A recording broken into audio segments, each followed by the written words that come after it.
Hey everybody, it's Brad with another Floriani Total Control U video for you today.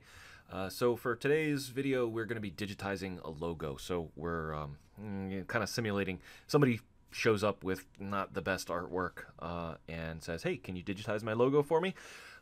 Instead of being like, "Well, your artwork is terrible, so no," we're going to say yes, and we'll go ahead and digitize the logo. So let's get started. I'm going to hit Create a New Design and open up our software, and let's see, we are going to use the backdrop tool to load the artwork. So I have this image that I downloaded just for this occasion. This is actually the logo for the astronomical club that I belong to.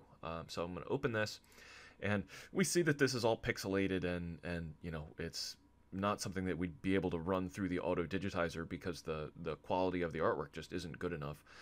So we are going to digitize this. So I am going to say that they said they wanted it on a hat, right? So that way we kind of have an idea for how big the design needs to be, and maybe some parameters for how we're going to go about approaching digitizing this design. So let's see.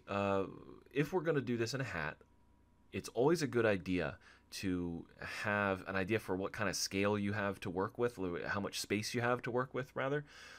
So what we're going to do is we're going to actually go over to the hoop selector here. Now, this lets us select multi-needle hoops up here, and we're going to select the cap frame. So even if we're not actually using if we're not actually using a multi-needle machine with a hat hoop, we can actually pick the large cap frame here, 130 by 60, and hit OK. And that's going to show us how much space we definitely have to work with. Now, we actually in real life have a little bit more space than this if we're not using a multi-needle machine. But this gives us an idea that this is about how much space we have to work with on a hat.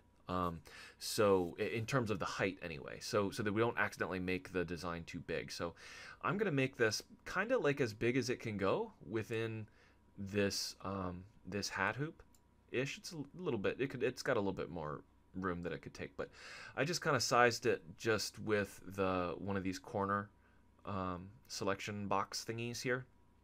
I don't need to set this to be a specific height, but this way I know kind of how much space I have to work with, and I just make it that size.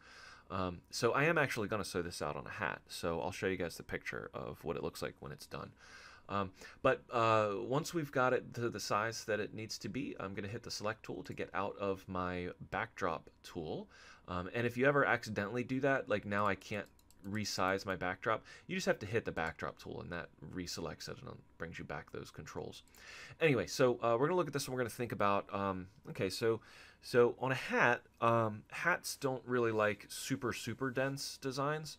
And this design, if we just digitized it as one thick block of fill stitches, it's going to be pretty thick and dense. So we want to avoid having like just a big mono block of fill stitches. So what we're going to do is we're going to make this black part, we're going to make this into an applique. And when you embroider on a hat, you kind of want to go from the inside out as much as possible. So what we're going to do is we're going to have an applique tack down stitch go down first, and you know, placement and tack down stitch. And we're going to not put a top stitch on our applique. Then we're going to sew the logo in the middle here, this is made to be a little telescope with the letters HAL making up the telescope. Little stylized design, I like that. And then the top stitch is going to be the fill. We're going to make this blue a fill stitch, and then that's going to be the top stitch that covers the applique. And we are going to then put the letters down, and I'm going to show you how we can deal with getting these letters on this perfect curve like this. So let's see. First thing we need to do is start drawing some shapes in here. So I am going to draw the outer part and the inner part of the blue first, and then we'll deal with the black. So let's go ahead and just start drawing some shapes in. I'm going to allow the star to overlap this fill here. We're not going to cut out the star out of this shape. We'll just see how that goes. So let's see. We'll go up to our auto shapes and get the circle, And when you're drawing a circle, there's a trick. And that trick is that you want to imagine a line coming out from this part of the circle and this part, and imagine where they meet. That's where you want to start drawing your circle. We're going to left click and drag down and see how that lines up pretty closely. There we go. We get it so that it's pretty close, and then we let go of the mouse, and then we can use the select tool to go in and kind of bump it out a little bit so that it matches with the artwork a little better. So we go in and we just make sure that it's pretty much lined up with the artwork. It's okay if it's a little bit different. Nobody's going to be measuring your embroidery design and compare it to the original. So we've got one line here, and so we want to do the inner part, and there's kind of a shortcut to this. We could go and draw another shape in, or we could just hit this this copy button, because a circle kind of is a circle. So I hit that copy button to give me a duplicate. And if you missed that, that's whenever you have an item selected here. I'm going to put it up here. This little icon here, that just makes a duplicate of what you're currently working with. So then we're going to go and resize this one, and I just want to make sure that I get it placed right on the inside. Again, it doesn't have to be dead perfect, but that's pretty close. So that's good. And then we need we need these two, and they actually have to be one thing. Okay, so this and this need to be one shape, and the way we do that is by combining them. But before I do that, I need one more circle, so I'm going to grab my inner circle, and I'm going to copy that one more time. I'm going to make this one black so that it differentiates it from the other two. So let's take these two, the first two. If we look on our sequence view, we can see that we've got the first two, these two blue ones, are two separate shapes, and we need to combine them into one. And the way you do that is you select both shapes. I'm going to hold down my control key now and left click. So I've got both shapes selected, and then we're going to right click somewhere. It didn't matter where I right clicked, anywhere would have worked. Okay, and then you go down and choose combine, which there's a keyboard shortcut for, Alt C. I just never got in the habit of using that, but Alt C also works. So we're going to left click on combine. Boom. Now if we look at this group, we can see that this is one shape that is both of those two blue lines. Now we need the black one. This black one is going to be our applique stitch. This needs to actually be a little bit bigger than the inner part in here, because we want to make sure that this blue, when this blue stitch comes down, it's going to cover over the edge of our applique. So we're going to make this circle just a little bit bigger, and then we're going to place it so that it is centered. And we can move it around by grabbing this little X. So we want to make it so that it's definitely going to be overlapping on all sides. That's pretty good. Okay, so this is, we can also turn off our backdrop for a second. So if we click on this toggle view backdrop, then we can see and confirm that our black line is definitely on the inside of our blue ring that we made. So I'm going to turn the backdrop back on here. Okay, so that's going to be our applique. So this is actually going to sew out first before this. So we will have to change the order a little bit. So all right, so we've got this. We need to make this into an applique now, and we can do that down here at the bottom. This, my sign for it is coming off the bottom of the screen. You probably can't see it. Anyway, this says applique. If you hover over it, it looks like a little, kind of like a little quarter of a green starburst. We're going to left click on that with our black circle selected. I'm going to left click on that one time, and boom, there we go. Now, I'll put this in 3D so you can see it. So now we've got this black outline here that is, if we watch it sew out, we see it comes down, first puts down a placement stitch, then it puts down a tack down stitch, and then it puts down our top stitch. And I said that I didn't actually want a top stitch in this applique, and conveniently we have in our properties menu of our applique tab of our properties menu here, we can go down and remove the check mark from sew finish and hit apply. And what that's going to do is it leaves our placement stitch and our tack down stitch, but it removes the top stitch. So this way it's going to show us where to put our applique fabric, and then it's going to tack that applique fabric down so that we can trim around it, but not put down a top stitch, because like I said, I want this blue to be the top stitch. So this is going to be the first thing that sews out, is the applique with no top stitch. So then we need to move this so that it sews out after that, and we can just left click and drag it, put it right on top of the applique, and then this becomes the next thing in the sequence. So this, if we measure it with our measure tool here, it's going to tell us to use a satin stitch for this shape, and if there wasn't the letters going on top of it, I would say that that's right. But instead we're going to do it as a fill stitch because we have to put some letters on top of that fill stitch. Now we could also potentially have done the blue as an applique as well, but I'm not going to do that. I'm going to do it as a fill. So we're going to take this and we're just going to convert this to a fill stitch. So we go down to the bottom of our screen here. We get this first purple star. It's kind of fallen off the bottom of my screen again, but this will say standard fill. You left click on that and it will fill it in. Now the default color was blue, which is the color that I want it to be. So we're going to leave that, and we can see that our applique stitch is going to be completely covered up by this, which is what we want it to do.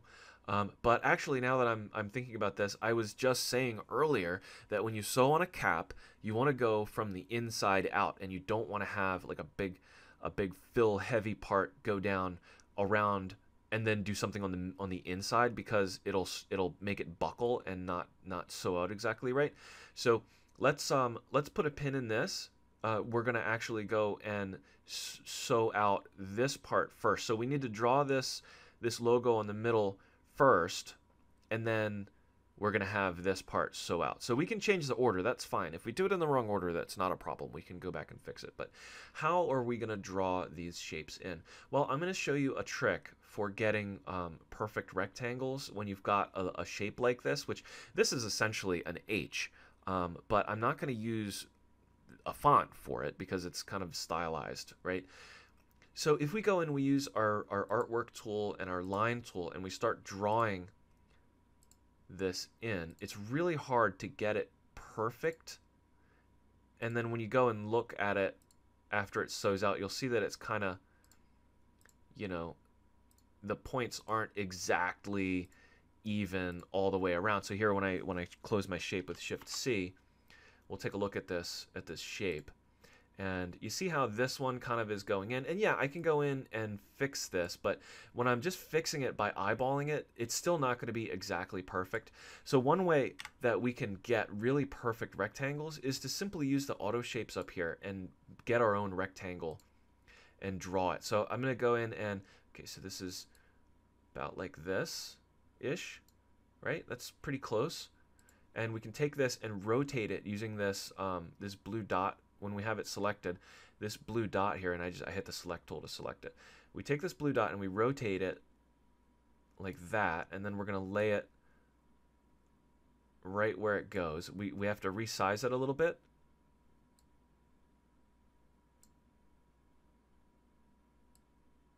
But that's pretty good right there. So let's do this. Let's make this white, because it's going to be white. And then we need another one. So we actually can just use that duplicate button I showed you down here. We can just use that duplicate and get this to have our other one there, right? And then we need a smaller rectangle to form the bridge. So we can just go up and use our rectangle tool again. And we'll grab that, use the select tool. We're going to rotate it. We'll stick it right. Oops. Grab that right in the middle there. We'll stick it right in the middle of these two shapes and rotate them, or rotate it so that it lines up. So that's pretty good. So we've got these three shapes now, and you know, they need to be one. Now, if we try and combine this, that's not going to do what we want it to do. If what we're trying to do is merge all three of these into one closed shape, it's not actually combine that does that. So let's see what would happen if we used combine for this. We'll select all three, and we're going to right click and do combine, and look what it did. I'm going to move this out so we can see it. So it made it all one piece, but it didn't get rid of any of the overlapping parts of it. So then if we tried to fill it with stitches or something, it becomes this weird shape here where it's got this negative space. It's not at all what we wanted it to do. So I'm going to undo that, and I'm going to put it back where it was. I just hit undo enough times that it got rid of all those changes. And we're going to select all three of them. Again, you'll use the control key to do that. Hold down control while you click them. Or we could just click on this entire color group, would also have worked. And we're going to right click, and this time we're going to go to transform artwork instead of to combine.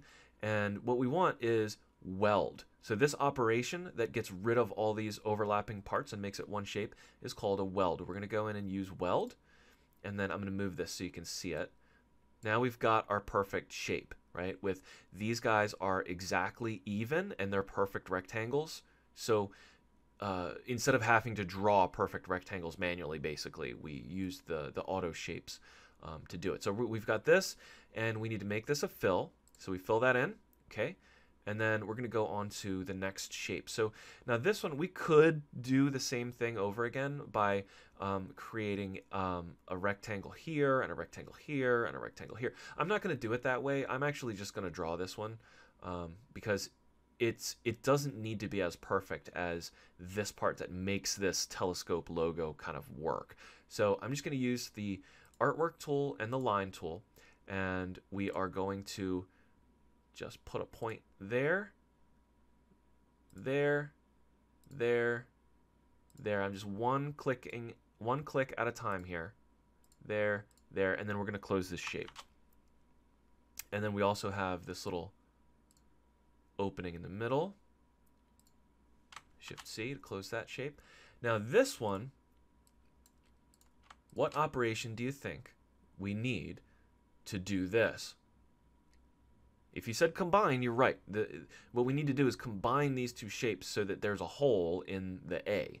Okay, so that's what we're going to do. We're going to right click and choose combine. Then we can fill it. And we're ready to move on to the L. Okay, so we're going to go and use our rectangle tool, and we're going to do the L with rectangles like we did the H. So we go there. And then we're going to draw another one. Oops, wrong tool. Rectangle, we're going to draw another one.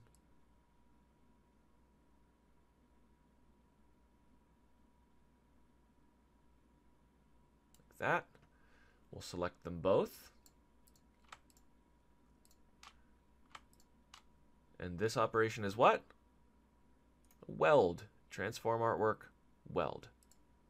Okay, and we fill that. Lovely. So we've got this. Now, I just noticed that I forgot to do the counterweight here, which should be under the A. So the counterweight really needs to sew out first. So that's okay. We can change the order that this sews out. We're going to use the artwork tool and the line tool, and we're just going to kind of draw a line from here to here. And then this we're going to make a run stitch. So we use run. And then we need a little satin stitch for this part. So I'm gonna zoom in a little bit on it, and I'm gonna draw this kind of like this here. Actually, you know what? I'm gonna make this a little bit wider than the artwork is,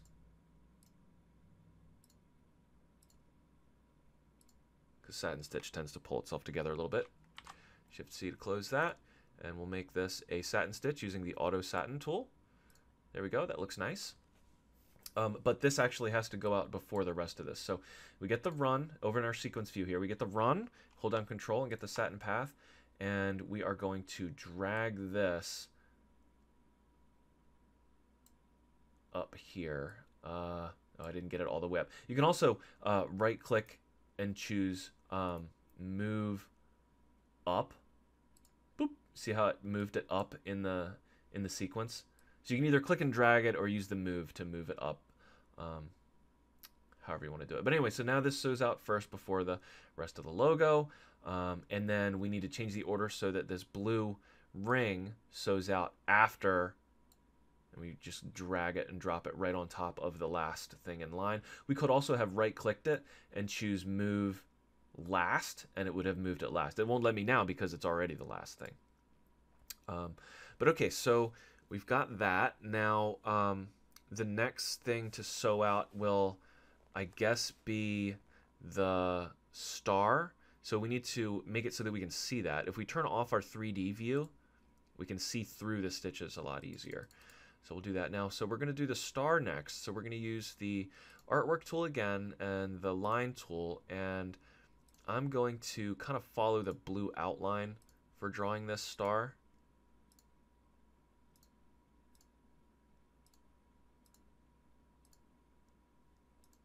And Shift C to close it. There we go. We're going to make it yellow, and we're going to make two of them actually, because there needs to be an outline going around it. So we are going to, instead of using the duplicate, boom, which puts another star but doesn't put it right on top of the original star, we're going to copy and paste this. So we're going to right click and choose copy, and then right click and choose paste, and that puts two stars right on top of one another. And we're going to make the second star the same color blue as the ring. And okay, so the first star is going to be a fill, so we choose fill down here, standard fill. And then the second one is going to be a run. The blue star is going to be a run. Whoop. And that I want to be under run extra. I want to change this to be a bean. So we go to run extra and change bean style to bean, and we'll leave it on 3 repeats and say apply. Okay, so that's going to be a thick run outline around our filled in star, and our design is taking shape here. Okay, and the only thing we've got left to really deal with is the letters. So let's take a look at how big these letters are. We can zoom in and use the measuring tool to measure how tall they are. So about from here to here. Now that's about 0.15 inches. That's not that helpful, because when you're dealing with small things, metric is king. So we're going to change our system unit to metric for a second by going up to the ruler up here, right click, and change this to metric. So let's measure this again. How big is this? Little under 4 millimeters. So what we're going to need is we're going to need letters that are as small as we can possibly get them. Okay, so we're going to go to our text tool up here. And at the flyout menu, we're going to choose circle text, because this text is on a circle. So we're going to use circle text, and then we click just somewhere in the design field. It doesn't really matter where. Okay, and we can see that we've got some text design going on in here. And what we need, though, is we need just the small fonts.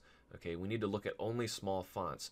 So if we go in our properties of our text and change this from all fonts to small fonts, then we should only see, hey, it's not actually only showing me small fonts. That's a bug.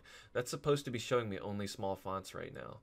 What if I pick one that is small? Does it then? Nope.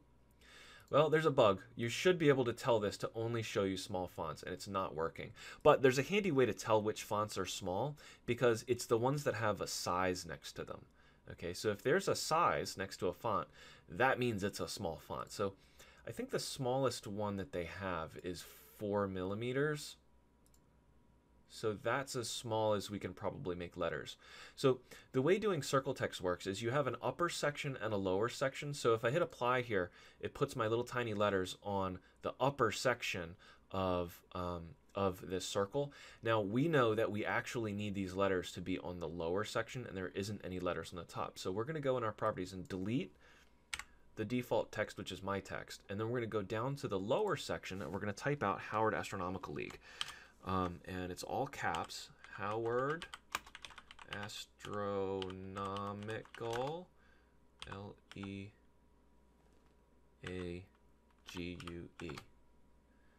Okay, Howard Astronomical League, and we're going to hit apply. Boom. Okay, I'm going to pan my view down a little bit. Now, okay, so the problem here, though, is that we've got these letters, and they're around the right size, but the circle is way too big. So what you do is you see this little blue dot that's makes a rotate symbol. I have no idea why it works this way, but this is not just the thing that rotates these letters, but it also sizes the circle that they're on. So we hold down our left mouse button and move it up, and you can see that circle closing. So once we get it so that it's about the right diameter circle, we can let go and then move our design see if we can't get it exactly dead perfect here. The letters are the same color as this blue. It's making it hard to see them. So I'm going to change them to the same yellow that the star is. That makes it a little bit easier to see them. And then we'll zoom in a bit and try and get this lined up. Now, it's a little distracting to have the background up at the same time. So I'm actually going to turn off the backdrop like that. And let's see if we can't size these letters. Okay. Get them selected. They are selected. Oh, I don't have them selected in the text tool. So, so we don't have that control to change the size of the circle anymore. That's because if you select letters and you're not in the text tool up here, say I'm in the regular select tool, it doesn't give you all of the tools for editing the letters. So we actually have to go back to the text tool, and there we go. All right, so I'm gonna try and get this. Oops, I've rotated them a little bit. So what I'm trying to do is get the letters, all of the letters, entirely on the blue. And it's challenging, but I'm going to work at it until I get it exactly right. It should be possible because we've got a circle that is a good circle. This looks pretty good to me. Okay, so I think that is about right. Now, if we were smart, we probably would have made our blue area a little bit wider than it was in the picture, just to give us that little bit of extra space. So really, I probably should have, in retrospect, done that. If we wanted to do it now, what we would have to do is completely delete this ring and make an entirely new ring. Okay, so we could do that. Let me turn my backdrop back on. So we could do that. If we actually, you know what, we might not even have to completely redraw it. If we take this and convert it back to artwork, so we take this so that it's no longer a fill stitch. Watch this. Down here, we can hit this artwork button here. It looks like a gold star. That converts that back to artwork. It keeps it in the same spot, though. And now we can break this apart. So we combined it the first time. We can actually right-click and break it apart so that it goes back to being two separate pieces. And we can manually resize one of our circles so that it is a little tiny bit bigger, and then remove it back to the center.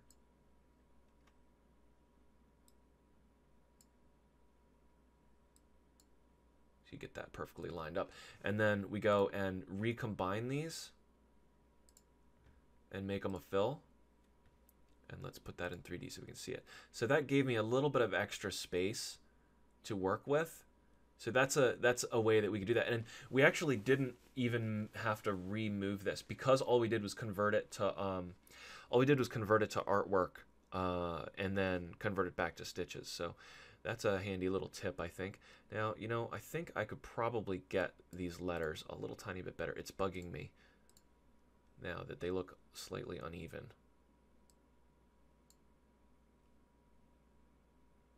So that's a little better. Okay, so, and also keep in mind, this is tiny. This is a really tiny design. So anyway, oh, so one thing that we can do, if we turn off our backdrop entirely and we see only stitches, then you see how there's just this empty space inside it, and it's tough to visualize exactly what this will look like. The program gives you a cool thing that you can do with Applique Shapes. So if we go over here to all items here and we click on our Applique, there's this button under fabric that we can hit and actually choose what kind of fabric we're going to do. So we're going to use a black material and hit OK here. And that gives us a preview of exactly what this will look like. So we've got no backdrop here. This is just all the embroidery design, and it's simulating our applique for us. So anyway, I am going to take this and sew it out on a hat. And, oh, wait, let's just make sure that everything is in the right order. I think it is. Yeah, okay. I was just making sure I didn't put it in the wrong order. So anyway, I'm going to take this and I'm going to save this for a hat. Using the Save to Sew. So we're going to go up here to File and choose Save to Sew. We're going to choose Cap, I digitized, and we're going to apply new style settings. it tells us how to hoop it, and we're going to say finish. So this is HAL logo. Okay, and it has applied the new stitch settings. So it has applied whatchamacallit, pull compensation, and change the underlay settings and all that groovy stuff for us automatically, so it's the right settings for hats. And I'm going to sew it out, and we'll take a look at how it did. Okay, so here we go. I somehow managed to sew out a version that I didn't extend the blue on. So on the one on this, there would be more space on the outside of it, but I'm not sewing it out twice. So it came out okay. The letters are legible, and it's real tough to get letters that are this small to stay legible, but they did. I used a felt for my back. It's just all I had laying around, with some felt, and everything lines up pretty good. You know, it looks fine. Like, so, you know, if it's not gonna win any awards, if I had it to do over again, I would probably put a satin stitch around the whole thing so that I didn't have this raw edge fill stitch. You know, a satin stitch around the outside of this would probably have been appropriate, but it's sewed out on my hat. It didn't, you know, it didn't mess up the hat really. It didn't create like a wave in the middle or anything, because we had this sew down first. And yeah, so there's the design. Can zoom in a little bit there. You know, it's not the greatest design in the world, but I'm not like trying to make like perfect designs here. I'm trying to make stuff that the average person will be able to do easily and understandably. So there it is. There's my little HAL hat. So I hope you liked the video, and I'll see you guys next time.